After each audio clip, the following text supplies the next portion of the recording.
Mon mari, 45 ans, avec qui je suis mariée depuis 20 ans m'a dit qu'il ne souhaitait plus avoir de relations sexuelles. Comment puis-je lui faire comprendre que c'est quelque chose d'important pour moi? Nous n'avons pas eu de rapports intimes complets depuis quelques années. Il y a eu quelques moments d'intimité, mais cela reste limité. Il a consulté un médecin, ses niveaux de testostérone sont normaux, et nous avons suivi ensemble des séances de thérapie de couple, thérapie individuelle et thérapie sexuelle, sans résultat. Il m'a expliqué qu'il ne ressent tout simplement pas le besoin ni l'envie de faire l'amour. Il travaille à temps partiel, ce qui était son choix, et moi à plein temps. Nous n'avons pas d'autres soucis majeurs dans notre relation, donc je ne comprends pas vraiment ce qui affecte sa libido. Récemment, il m'a demandé qu'on arrête de parler de sexualité, qu'il n'en avait plus besoin ni envie. Je lui ai déjà demandé si cela venait de moi, et il m'a assuré que ce n'était pas le cas, qu'il ne ressentait juste plus ce besoin. De mon côté, je continue à avoir cette envie. Cela me pèse et je ne sais pas comment gérer cette situation. Je ne veux ni le tromper ni le perdre, mais je ne suis pas certaine de pouvoir continuer ainsi. J'aimerais lui demander s'il serait possible de trouver une solution, peut-être en envisageant des relations intimes en dehors de notre couple, mais je ne sais pas comment aborder ce sujet avec lui. Merci à tous pour vos messages de soutien, cela me touche beaucoup. Je voulais vous tenir informé de l'évolution de la situation. Il est 6 heures du matin ici, et hier soir,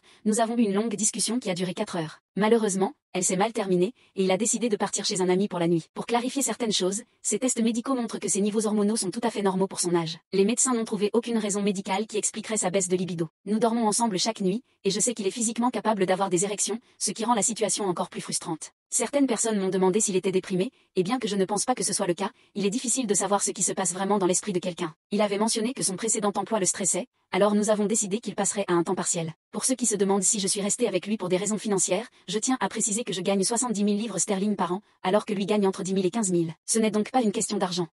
Quant à mon apparence, je n'ai jamais pris ou perdu plus de 5 livres depuis que nous nous sommes rencontrés. Je pèse actuellement environ 132 livres, soit 9 stone 6 pour mes amis britanniques, pour une taille de 1m70. J'ai une poitrine généreuse, qui a perdu un peu de fermeté avec le temps, mais c'est naturel et cela ne me pose pas de problème. Concernant notre vie intime, au début de notre relation, nous faisions l'amour assez souvent, mais après 5 ans, cela s'est réduit à une fois par mois. Nous n'avons pas eu de relation sexuelle complète depuis 4 ans, et la dernière fois qu'il m'a touchée de manière intime, c'était il y a 2 ans. La dernière fois que je lui ai fait plaisir, c'était il y a environ 3 mois. Certaines personnes m'ont demandé s'il était possible qu'il me trompe ou qu'il soit attiré par les hommes, mais je ne crois pas que ce soit le cas. Il n'a jamais caché son téléphone, et je n'ai jamais vu quoi que ce soit de suspect. Il n'est pas non plus secret sur ses activités en ligne. Pendant des années, je lui ai dit que, s'il souhaitait explorer d'autres facettes de sa sexualité ou même avoir des expériences avec d'autres personnes, je serais ouverte à en discuter. J'ai même proposé d'essayer de nouvelles choses ensemble. Mais malgré mes tentatives pour relancer notre vie intime, il n'a jamais montré d'intérêt. Puis, récemment, il m'a confié qu'il ne ressentait plus aucun besoin ou désir de parler de sexe, ni même d'avoir des rapports. J'ai alors tenté de comprendre si cela venait de moi, mais il m'a assuré que non, que c'était simplement lui qui ne ressentait plus ce besoin. La nuit dernière, j'ai donc pris mon courage à deux mains et je lui ai dit calmement, je comprends que tu ne veuilles plus de relations sexuelles,